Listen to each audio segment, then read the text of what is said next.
Sa ibang balita naman, umabot na sa mahigit 1,000 Pinoy ang nakakulong sa ibang bansa dahil sa drug-related cases. Dahil dito inimbestigahan ng Senado kung paano masusugpo ang mga sindikato ng droga sa bansa. Ang ulat mula kay Jade Miguel. Inimbestigahan ng Senado sa isang pagdinig ang mga kadalasang nagiging problema sa pagsugpo ng mga sindikato ng droga sa bansa. Kabilang na rin dito ang talamak na paglaganap ng drug mules kung saan nasangkot ang ating kababayan na si Mary Jane Veloso. Base sa huling tala nitong Hulyo ngayong taon, umabot na sa 1,281 ang bilang ng Pinoy na nakakulong sa ibang bansa dahil sa drug-related cases. Malaking porsyento rito o mahigit 700 ang nakakulong ngayon sa Asia Pasipiko. Dito naman sa loob ng bansa, tinatayang mayroong 1.3 milyong Pilipino ang gumagamit ng gamot. Ayon sa Volunteers Against Crime and Corruption, 9 sa 10 barangay ang napasok o apektado ng ilegal na droga.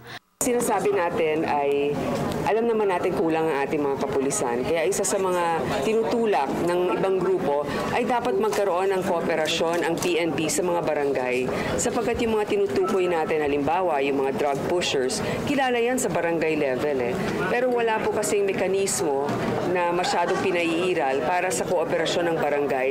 Samantala, isang issue rin na natalakay sa pagdinig ang pagpaplanta ng droga o ang hulidap na umani naging kalakaran na ng mga pulis. Isang testigo ang humarap sa Senado na nabiktima ng naturang hulidap. Humiram daw ng pera sa kanyang isang kaibigan, ngunit nang magkikita na sila nito, ilang serye ng mga di inaasahang pangyayari ang naganap. Pinapunta po ako nung pinsan niya sa may 7-Eleven sa may Rodriguez.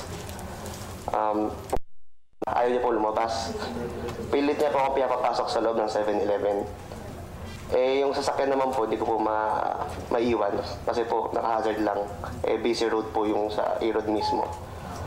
So yun po, di po siya talaga lumalabas. So ginawa ko po nung nagulat na lang po ako, merong sasakyan sa likod and sa harap na dumating.